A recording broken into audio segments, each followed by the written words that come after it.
Aujourd'hui, dans Francophone Down Under, mon podcast pour les parents francophones en Australie, et pas seulement, qui souhaitent que leurs enfants apprennent et conservent la langue française même en vivant à l'étranger, on va parler podcast. Alors, à vos écouteurs.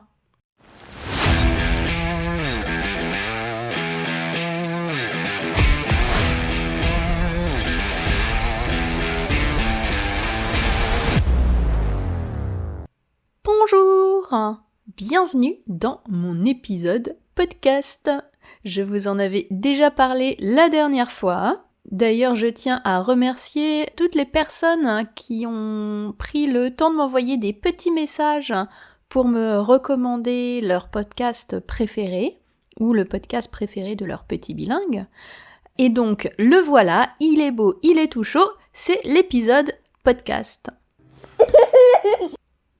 Moi, j'ai toujours aimé la radio. Toute petite, mes parents m'avaient offert une chaîne hi-fi et moi, ce que je faisais, c'est que j'écoutais la radio dans ma chambre. En grandissant, quand j'étais adolescente, j'écoutais tout le temps la radio, le matin en me réveillant, le soir en rentrant chez moi, la musique, mais aussi les émissions de radio. Une de mes émissions radio préférées, c'était Le Monde de Monsieur Fred sur WeFM. Ça passait tous les soirs de la semaine, de 23h à minuit, et c'était complètement déjanté, avec des histoires farfelues, et je m'endormais en écoutant le Monde de Monsieur Fred.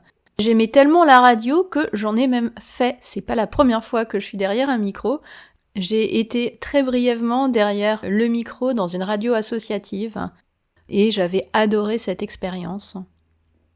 Et puis je me suis même tâtée à une époque en fait, d'essayer de poursuivre une carrière en radio et puis bon, ça paraissait pas assez terre à terre à l'époque et j'ai poursuivi d'autres intérêts académiques.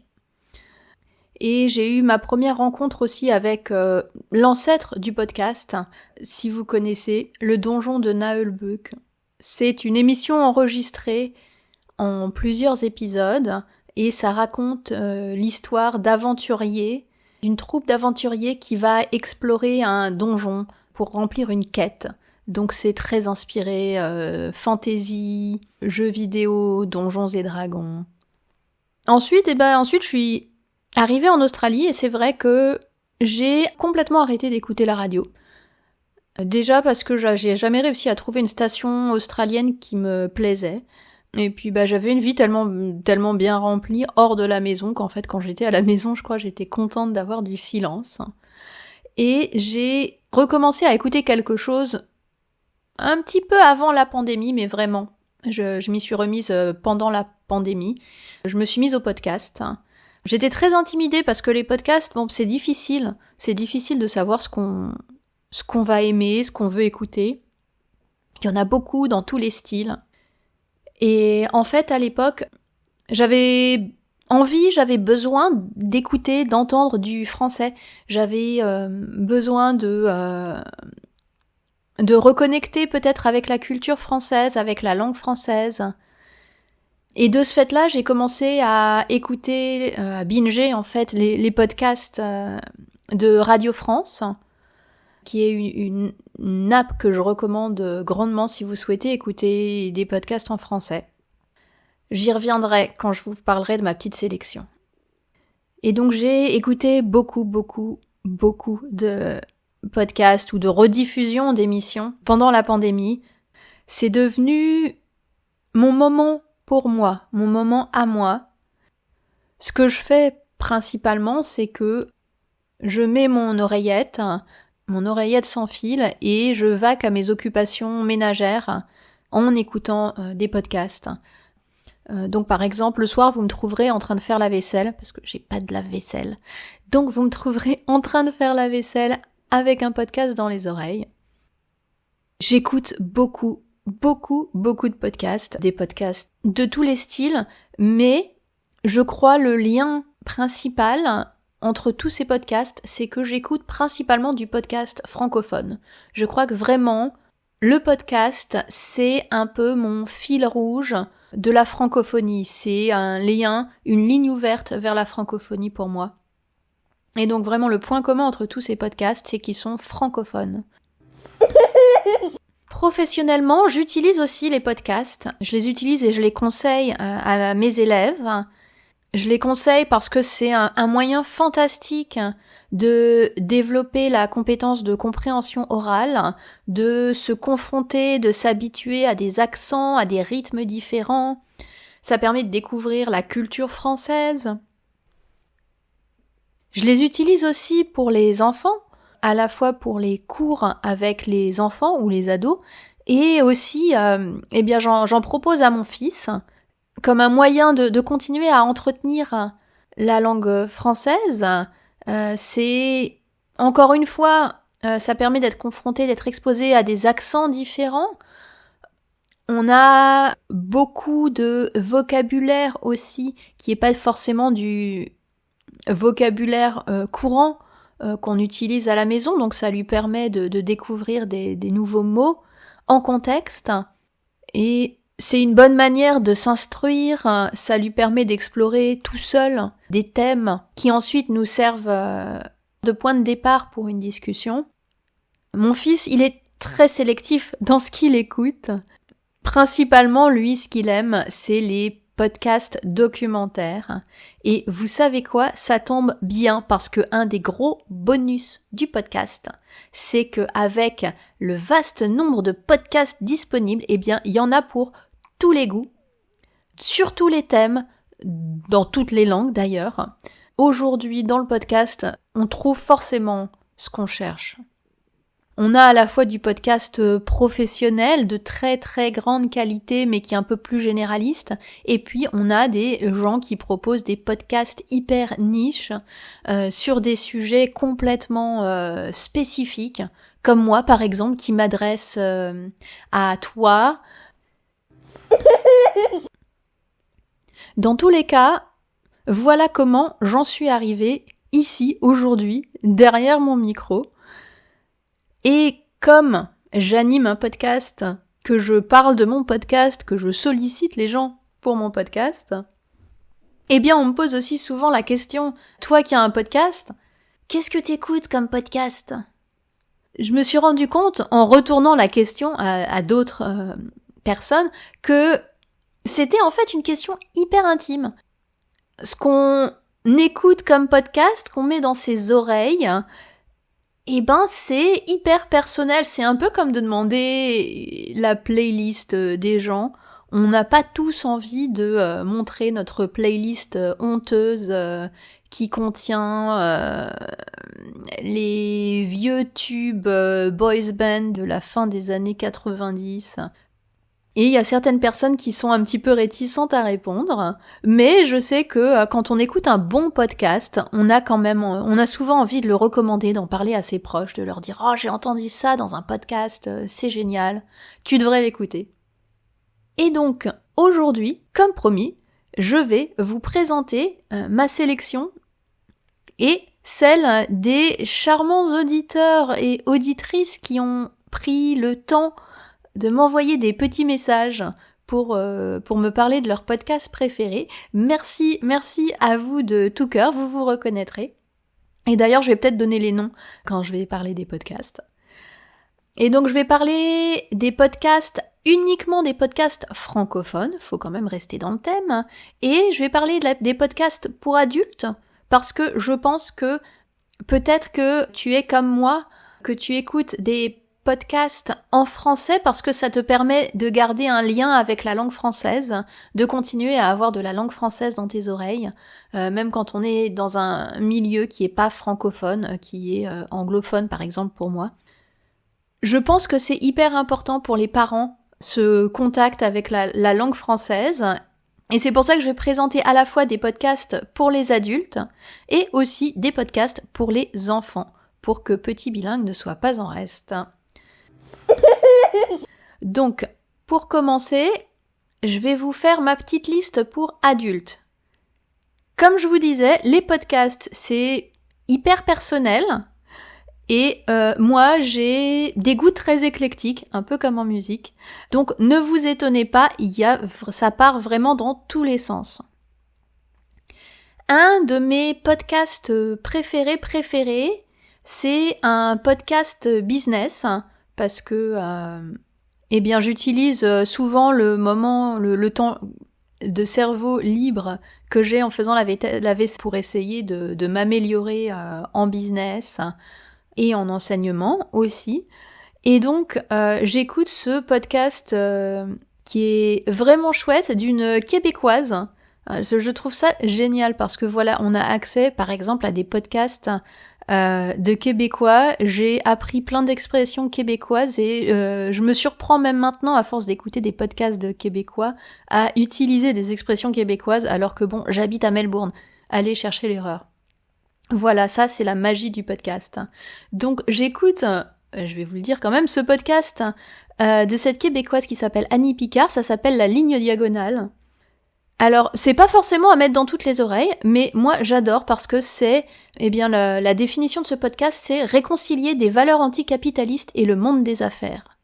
Et quand on est entrepreneur, c'est un point de vue qui est vachement intéressant parce que elle essaye d'aller vers un entrepreneuriat qui est plus respectueux, responsable, et c'est des valeurs qui sont assez importantes pour moi. Donc j'apprécie beaucoup son point de vue et son petit accent aussi. Ensuite, toujours du point de vue plus ou moins business, j'écoute un podcast sur le podcast. J'écoute beaucoup de podcasts sur le podcast. Mais en particulier, il y en a un que je trouve bien chouette, qui est un genre de magazine audio, en fait, qui s'appelle le Podcastologue. C'est 3 messieurs, je crois qu'il y en a un qui est québécois aussi. Et c'est des personnes qui sont très engagées dans le monde du podcast, qui ont eux-mêmes des podcasts, et qui parlent bien de toute la nouveauté, de l'actualité du podcast, les salons, les statistiques, un petit peu technique. Donc voilà. Si le podcast vous intéresse, ça peut être un bon endroit pour commencer, par exemple. Et ils ont beaucoup d'humour, donc ça, c'est toujours appréciable. Toujours d'un point de vue, alors c'est pas business, c'est professionnel, mais pas que, parce que ça fait partie aussi de mes intérêts personnels. J'écoute un podcast sur la linguistique qui s'appelle Linguisticae. C'est sur la linguistique et sur la langue française en général. J'ai commencé à écouter parce qu'à la base, je suivais la chaîne YouTube qui est spécialisée sur le même domaine, qui s'appelle aussi Linguisticae si ça vous intéresse. C'est très intéressant quand on s'intéresse à la langue française, quand on veut connaître l'origine des choses, des mots. C'est hyper bien documenté. On sent que l'équipe qui produit et le présentateur des vidéos, mais aussi du podcast, donc, sont des professionnels de la linguistique. Et j'ai toujours un grand plaisir à les écouter. Ensuite, on sort des podcasts business ou des podcasts professionnels pour passer aux podcasts plus personnels. Vous voyez que j'ai des goûts quand même très éclectiques, j'écoute plein de choses vraiment différentes. Et là, je vous donne seulement mes tops du top.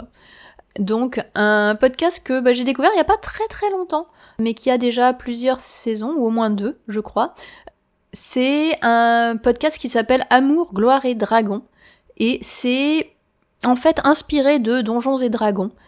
Si vous écoutiez le Donjon de Nullbug, vous retrouverez peut-être un peu de ça dedans aussi. Et c'est très drôle, très farfelu, plein d'aventures. Un bon podcast pour rigoler si vous aimez ce genre d'univers. Et enfin, un autre podcast que j'ai découvert il y a pas longtemps, mais je suis complètement sur les fesses, pour rester poli, c'est un podcast qui s'appelle Styx, Fiction sonore collaborative. Styx, S-T-Y-X. Et alors, ce truc, mais c'est une petite pépite.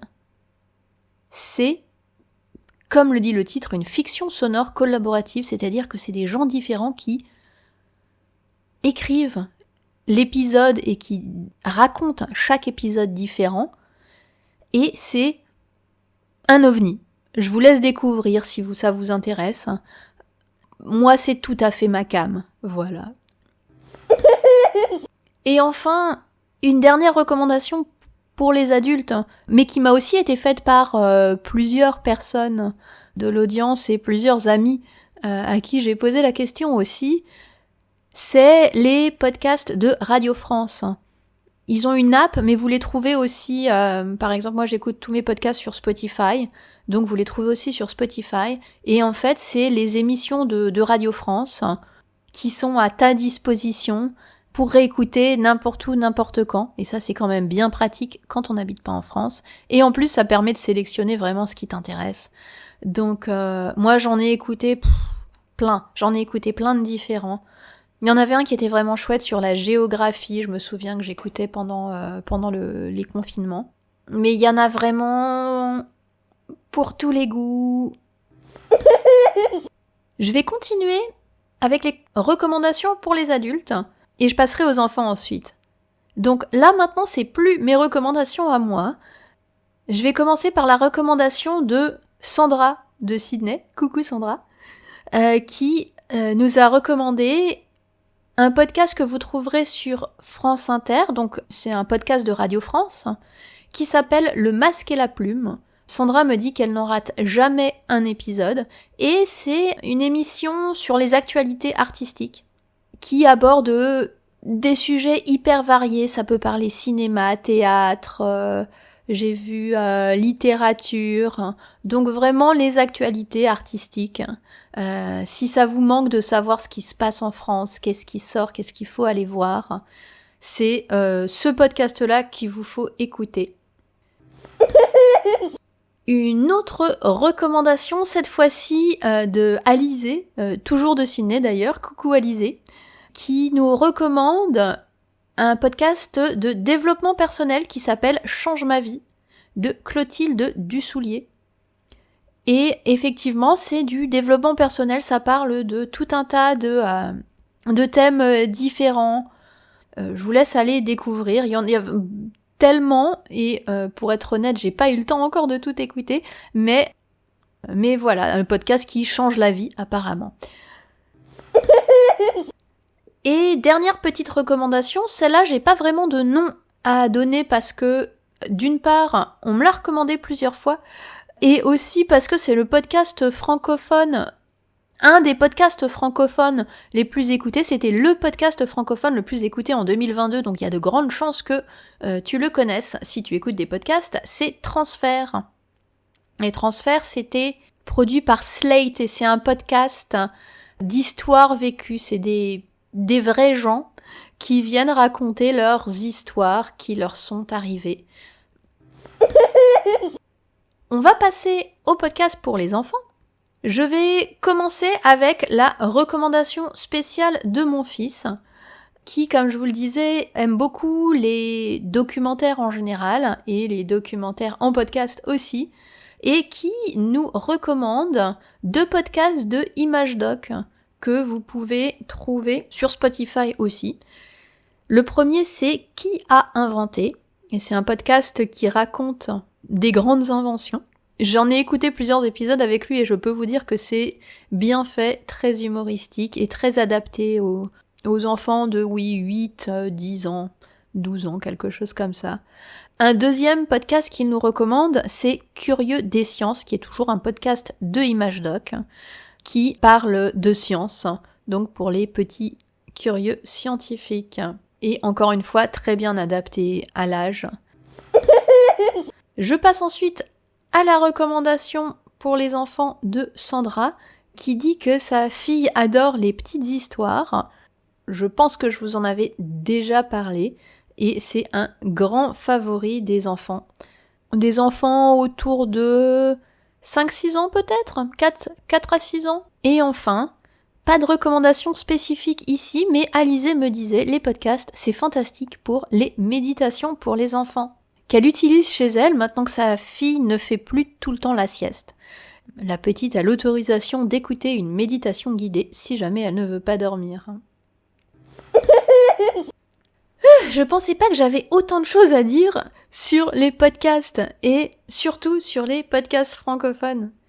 J'espère que je t'ai permis de découvrir des petites pépites qui te distrairont et t'instruiront autant que moi et que nos auditeurs et auditrices qui ont pris le temps de nous faire part de leurs recommandations. Si tu as toi aussi un podcast préféré en français que tu souhaites partager avec nous, que ce soit un podcast pour toi ou un podcast pour ton petit bilingue, n'hésite pas, viens m'en parler, envoie-moi un petit message et je me ferai un grand plaisir de le rajouter à la fin d'un prochain épisode. C'est tout pour aujourd'hui et je te dis à dans 15 jours. Salut!